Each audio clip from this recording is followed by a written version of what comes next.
Hey everybody, it's me, Calvin Minson. And a new year has ended. We are officially in the year of our Lord, 2025. We are now halfway through the decade of the 2020s. And that's insane to think about. 2024 was a crazy year, in the world in general, but also in the world of movies. And it felt like a turning point for the movie industry. Because, late last year, we saw the biggest strike in entertainment history take place, literally ceasing all production on all movies. No actors would act, no writers would write, nothing. Thankfully, the studios finally agreed to give the strikers the demands they deserved, but it still made a big impact. It was the longest strike movies have ever seen, and 2024 was the year seeing the real effects of the strikes. It was the aftermath of the strikes, ushering a new era for movies, for the betterment of so many different parts of movie making, but, due to the strikes, no movies could move forward in any stage of production, and a lot of massive, big movies were pushed to later years, and that may at first seem like a negative, but it just made us focus on the smaller movies, the ones that don't get the spotlight as much, and to a much lesser extent, the year was kinda like 2020 in that way, just affecting every last bit of the industry. The strike made a ripple effect, and even in 2025, the effects of the strike can still be felt.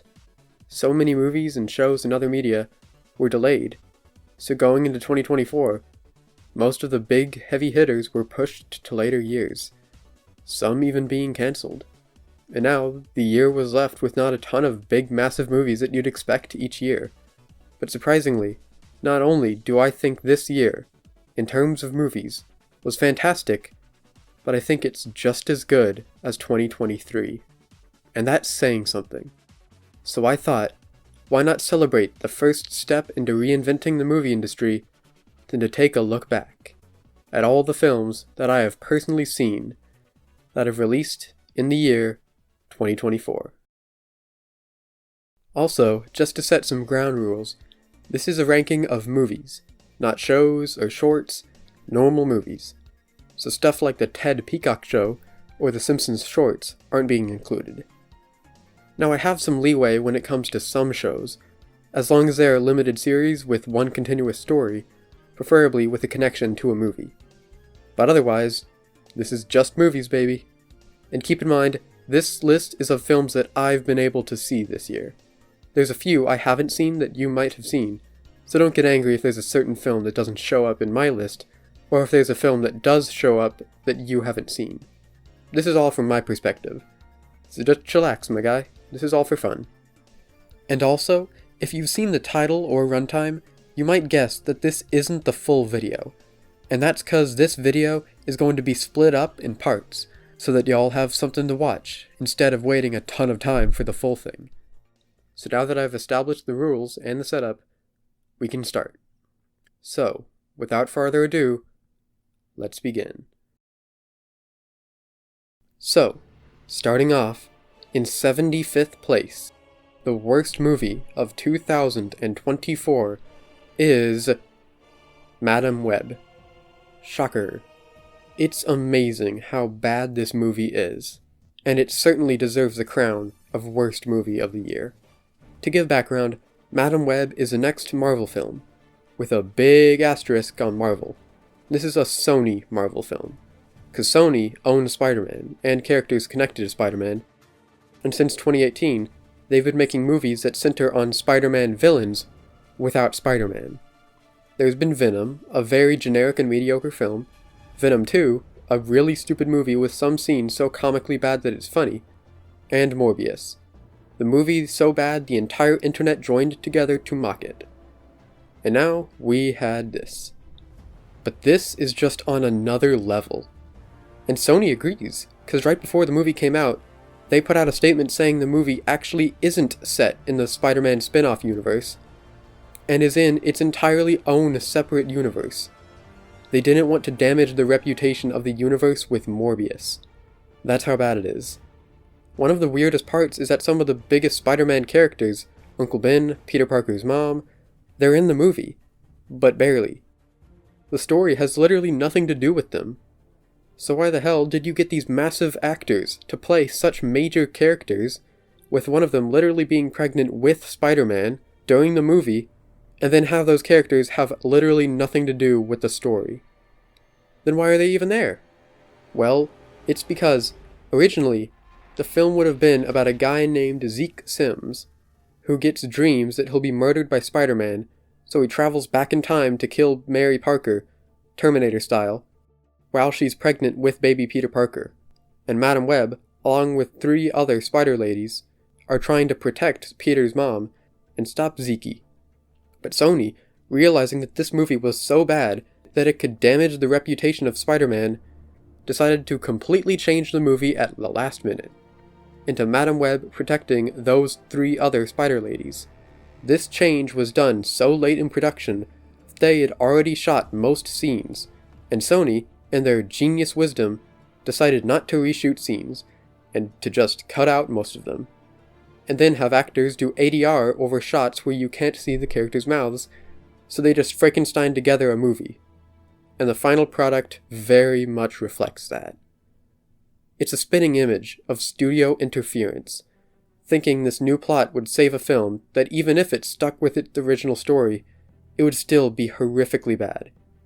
The characters especially are the most placeholder-ass people I've ever seen. Madam Web herself has so little character, no personalities, no likes, dislikes, she just exists to move the story forward. The Spider Ladies are just teenage girls. That's their only character trait. Characters just do stuff. No line feels like a human would say it. Everybody just feels like a shallow husk of a human being. It's a waste of talent. Maybe not with Dakota Johnson, but other actors have been in some good stuff. They could have been good characters. But no matter how good an actor is, when their script is the worst script ever written, nothing can be done about it. This movie is everything wrong with superhero movies now. Relying on name recognition to make up for a bad movie, trying to make it the most mass-marketable lab project of a film, and chopping up and Frankensteining a movie, stripping it of all soul and character to make it more digestible for audiences. Everything is a failure of filmmaking. There's no good to be found. It's devoid of enjoyment, devoid of humanity, devoid of anything interesting, and most of all, devoid of the fundamental rule of filmmaking: to make art. So it earns the spot as the worst movie of 2024. So moving right along, next up, as second worst movie of the year, we have Megamind 2, the continuation to the DreamWorks film Megamind. Man, when this movie was coming out, it was a laughingstock of the internet. And for good reason. This is not a good movie at all. In fact, it's quite bad. But the thing is, that's what I already expected from it. It's certainly not good, but it's not as bad as people are saying it is. It shouldn't be looked at as a main sequel to the first movie, but rather as what it is, and that is a low-budget, child-oriented spin-off. DreamWorks does this thing where they'll sometimes take one of their big franchises and make spin-offs of it for TV and streaming. These aren't meant to be the sequel to blank. They're just extra things, with an audience of like 99% babies. But for some reason, this movie, a Peacock Kids original, was viewed by the internet as the one and only sequel to Megamind, so people expected quality. But that's not what it was supposed to be. The animation is very much worse than the original, the writing is much more babyish, the voice acting is mediocre, but so are all the other DreamWorks spin-offs, so no surprises there. It's for babies, and not for 40-year-old Twitter addicts. But even with putting the movie into that perspective, it's still pretty bad, and it deserves a spot at the bottom of this ranking. But it does gain some points for the banger theme song. So for 73rd place, third worst movie of the year, I got Descendants: The Rise of Red, a spin-off of the Descendants movies. I swear, for the love of God, I do not watch these movies. My sister was playing it and I watched it to be nice. My expectations were low, and it still failed them. It's just a low-budget slop made so Disney could have something to dump on their dying TV channel. The acting is shockingly bad. Sometimes you can literally see in the actor's eyes them reading off a teleprompter. The plot isn't any better, having the daughter of the Queen of Hearts time travel to prevent her mom from becoming evil, which just turns out to be some bullies pulling a prank on her at a dance one time. So she stops the prank, and the movie ends with a dance battle where the Queen of Hearts is no longer evil. That's it. I would complain that there's no substance or value, but what did I expect? Shocker, Descendants: The Rise of Red is a bad movie. So continuing on, for 72nd place, the 4th worst movie of the entire year, there's a spin-off of SpongeBob SquarePants, a Netflix original called Saving Bikini Bottom, centered on Sandy Cheeks as she journeys onto land to discover why Bikini Bottom has been stolen and to rescue her home. Now, outside of the movie itself, a weird thing did happen with its release. See, at the beginning of the year, the movie was still without a solid release date, and then one day, the full movie appeared online. Not officially, the movie was fully complete, everything was finished, and I ended up just pirating it. But Netflix waited until August to finally release their finished movie. And let me just say, it wasn't even worth pirating. It's simply nothing special. It's made for kids, and little kids at that, but other movies like Pixar movies are also made for kids, and those are still great films, so that doesn't work as an excuse. The whole movie just reeks of not caring about making a true movie. The movie exists for no other reason than to sweeten the deal of Paramount's partnership with Netflix. The only things I enjoyed were seeing Sandy's extended family, though it was only for like 2 minutes. And the animation, most of the time, is good, but there's just no substance. And just because this is made for kids, doesn't give this movie an excuse to be so mediocre. Next. And for 71st place, I have Lift. That Kevin Hart heist movie that came out on Netflix that you completely forgot about. But I sure didn't. Not because it was any good, because they unironically dedicate the entire beginning of the movie to Kevin Hart and his team performing a heist of an NFT created by Ned from Spider-Man. I could spend a long time picking apart how stupid this movie is, but instead, I will just describe one dumb scene. Kevin Hart and the gang, along with some Russians, have taken over the plane with the gold on it, but some military jets are sent after them and are prepared to shoot them down. So you know what the Hart gang decides to do? They fly the plane upside down, and using some magic LED lights on the bottom of the plane for some reason, they spell out "civilian hostages on board" in the LEDs. The army guys read that and just go, "Oh, never mind, civilians on board." And then they leave. Yeah, they did not put much effort into making a good movie, so why should I put effort into reviewing it? And next, we are at the big 70th place. And for this spot, I have Gladiator 2. This film is just disappointing. I don't get it. Ridley Scott is the director. How is this movie this bad? Filmmaking-wise, this is horrendous. The whole look of the film has a weird tint to it. And then the scenes at night, they're all shot in the day with a fake-ass filter over them to make them look like it's night. The movie just screams of not caring. There's so many instances where there's something in Rome that just didn't exist back then. Like springs, or hoses, or menus, but the movie just doesn't care, and just makes for a completely historically inaccurate Rome. And I mean, the actors are trying their best, especially Denzel, but they just aren't given good material to work with. Denzel is still the best part of the movie, but he doesn't save a frankly bad movie. I hate to be negative, I always try to look at a movie in a good light, but I just can't with this one. All the Colosseum scenes, like with the water and sharks, were the best parts of the movie, but otherwise, it's just very underwhelming. So continuing on, in 69th place, haha, we have the long-awaited sequel to the 80s classic, Beetlejuice. Now, I really like the original Beetlejuice. It was a really creative and inventive look into what a goofier version of the afterlife could look like, with good characters, good writing, not exactly good, but charming effects. It's a classic for good reason, but like all classics, there will always be a continuation, and that's where this movie comes in.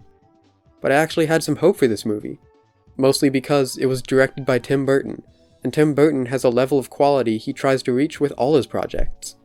And also, he rarely does sequels, saying he'll only do a sequel to one of his movies if he gets an idea so good it has to be made. So I kinda went in expecting a film that reached that bar set by the original Beetlejuice. And man, this movie isn't bad, but it certainly does not live up to my hopes. It's kinda hard to pinpoint why, because on paper, this seems like a great movie. Seeing the origin of Beetlejuice and having his ex-wife be the villain is good. Willem Dafoe's character of a washed-up movie star who used to play cops and is now a real ghost cop is a creative idea, but in execution, none of it works. They lean way too much on comedy, and the comedy is done well, but there's really nothing else of substance. The plot is just convoluted. They have way too many different plot lines with their own mini jokes, and it just feels like a mess with so many different characters and things to follow. Everything is a joke or a new gag. There's not a moment where anything can be taken seriously. Everything is just for laughs.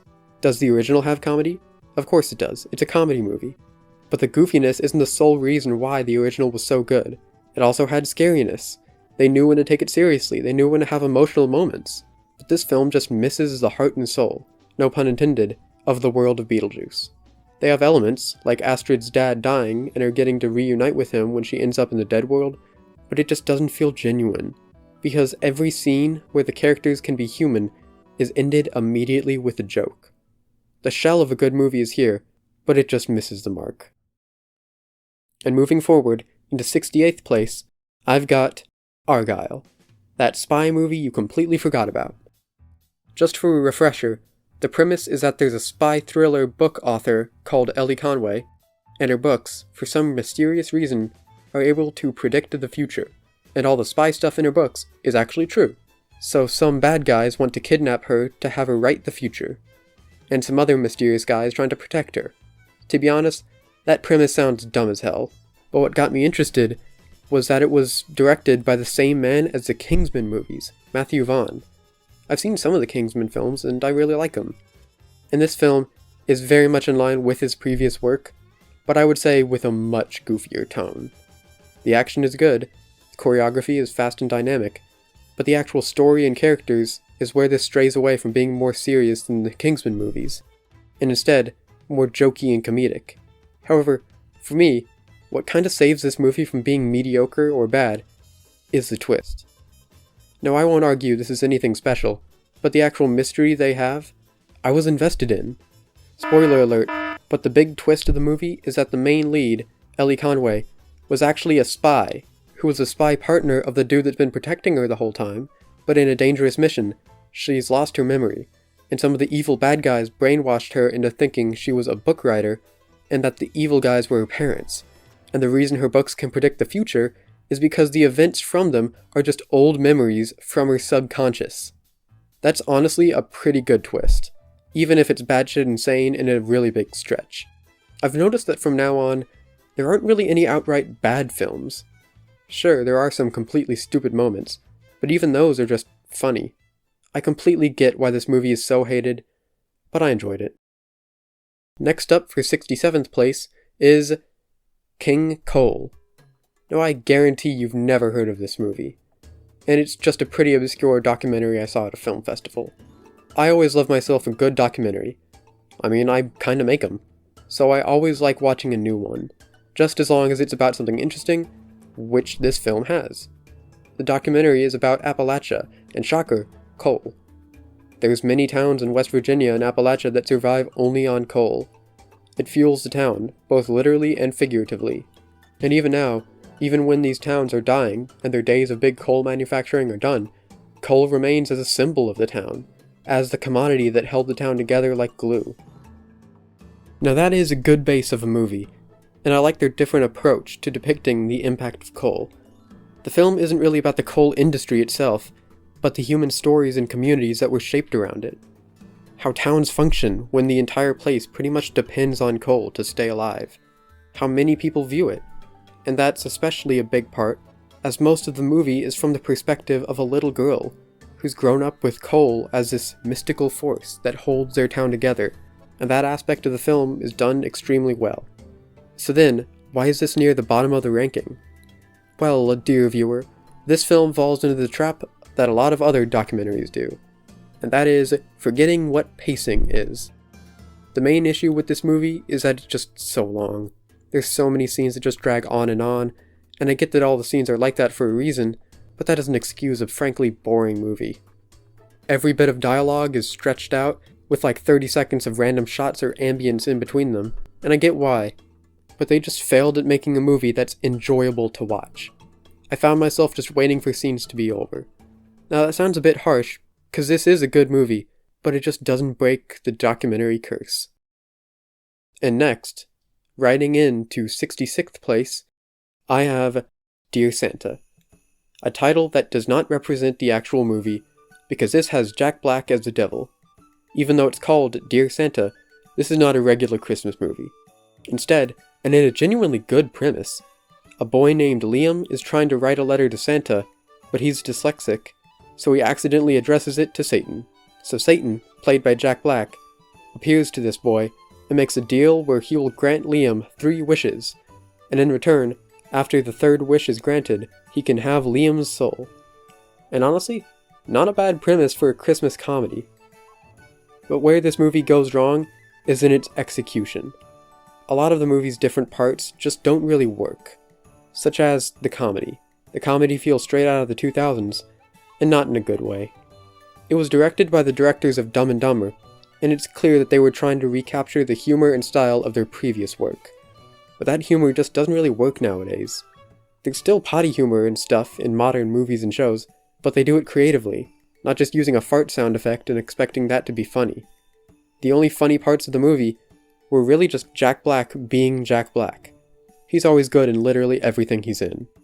That, and the kid with the teeth that make him look like the duck from Chicken Little. There are some good, cute moments between characters, but the acting just isn't good enough to truly sell these emotional scenes. Now, I don't blame the kid actors.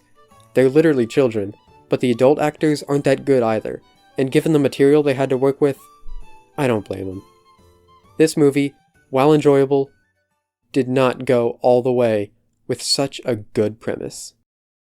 And next up, for 65th place, there is Venom 3, The Last Dance. Oh, Venom.